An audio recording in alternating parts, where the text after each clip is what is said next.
Kailan sasabing hospital lang at kailan sasabing the hospital, school, the school, prison, the prison.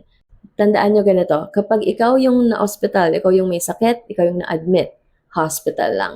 Pero pag bisita ka lang sa hospital, the hospital. Halimbawa, I had an accident and went to hospital. Walang the.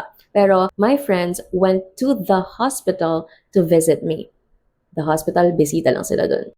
Same idea. Kapag ikaw yung learner sa school, enrolled ka dun sa school, nag-aaral ka sa school, school lang. Halimbawa, I learn English in school. Pero, my mom went to the school yesterday. Ibig sabihin, hindi naman enrolled yung mama mo doon, pinatawag lang siguro siya sa guidance or ng teacher mo. In short, bisita lang siya doon. Ganon din sa prison. Kung ikaw mismo yung nakakulong, or ikaw yung prisoner, prison lang. Pero kung bisita ka lang dun sa prison, the prison. Halimbawa, a man and went to prison. Ibig sabihin, nakulong siya.